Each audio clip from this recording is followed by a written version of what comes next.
Hey guys, welcome back to the Start Your Systems YouTube channel. My name's Alex with Heckman Productions, and today is another episode of the Road to Anaheim 1 series here in MX Simulator. Today I am joined by Mr. Tyler Lang. How are you doing, Mr. Lang? Doing great. How's it going? It's going great. Thanks for asking. How's your off season been so far? Inactive, to be honest with you. Haven't been playing, a whole lot. Just working. Unfortunately, I don't have a whole lot of time to play these days. Yeah, I mean, off season is when you're supposed to take time off, so you're doing what you're supposed to. At least that's what they say. I try to. Yeah. So, how long have you been playing this game? Many years. But racing-wise, 2018 would be my first full year of racing, and ever since. Yeah, so you kind of started racing professionally around the same time I did. I started 2017, but you were a lot better than me, a lot faster than me. Yeah, fortunately I had the benefit of being homeschooled at the time, and I didn't really like school, so sim was the better option. Right, yeah, it's almost like I didn't get any school done today. I got way better at sim. Pretty much. So do you play first person or third person? I play third person. I've bounced around, first person just for fun, but I could never, I don't understand how people can really react quick enough in first person, so I just always stuck to third, and I also enjoy, seeing my setup. Right. Yep. I really like being able to see the setup that I put time and effort into. Right. But yeah, I agree. I don't know how people can do. I need to see where my rear tire is to be able to play this game. So for those viewers that don't know, T-Lang here is part of the RF crew. So what all do you do for RF when it comes to running this race series that they run?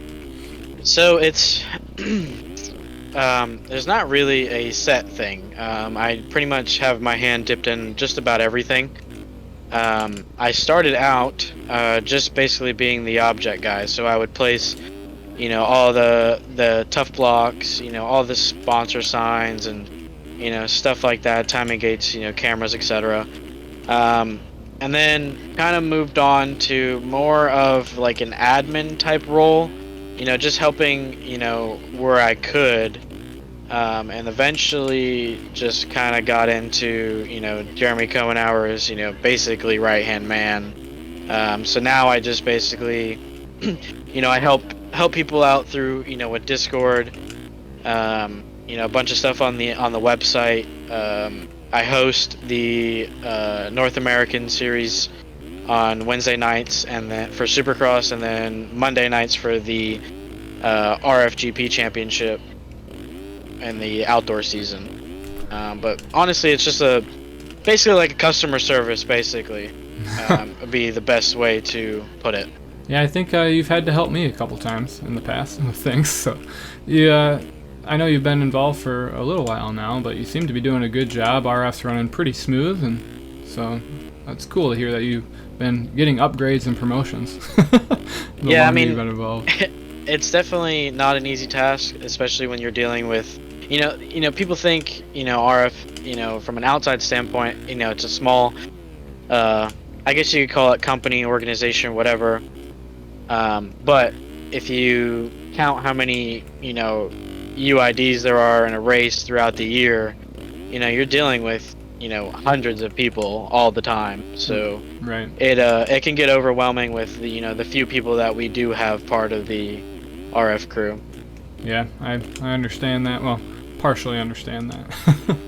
So let's talk a little bit about your 2023 season. How would you rank your 2023 season as a whole compared to other years you've had?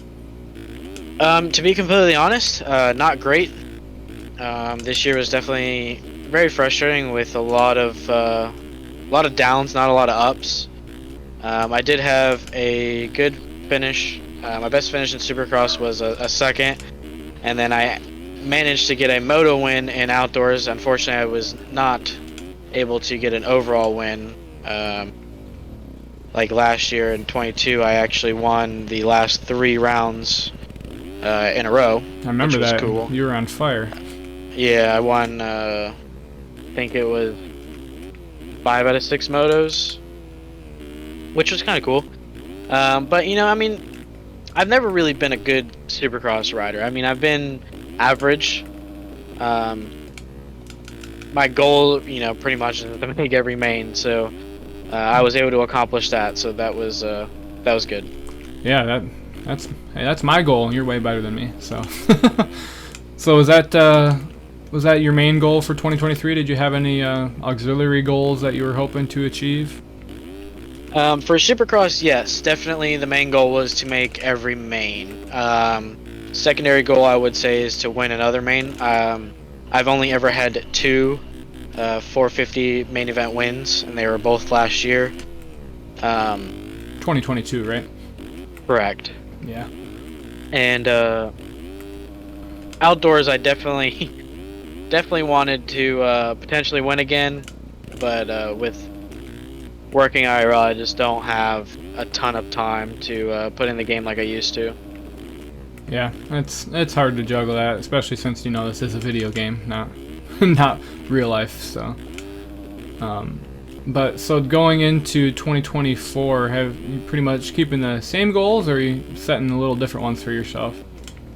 For definitely the same goal as far as making every main. I would say the same goal to get a main event win, but I would definitely say that my I really don't want to call it a career because it's not a career, but my sim life, I guess you could say, I'm definitely on the back side of it for sure as far as racing goes. So I think the more realistic goal would be to just make every main. Yeah, be a solid, consistent guy, and maybe if like Carter or whoever has a bad night, you're in the right position. You never know what can happen. Right. Still got plenty of speed. So what all of you been doing in the off season to either stay sharp or kind of just keep things flowing before the season starts? Basically, I'm really good friends with Seth Shirley. Last year's 250 West Coast champion, and then he came out with a dominating outdoor season and ended up winning that also. So basically just been playing with him, trying to, he's young and up and coming, so definitely want to, stay young and, learn from him. He learns from me, so basically I guess like a riding partner in a sense. Right. Well, it's good to have that. The game gets really boring when you don't have anyone to play it with, that's for sure. Right. Have you been doing much racing in the off season? I was able to do the track that we're on right now, the Race Factory World Supercross Series, was actually my idea. This whole concept of a series actually was based around this track that we're playing currently.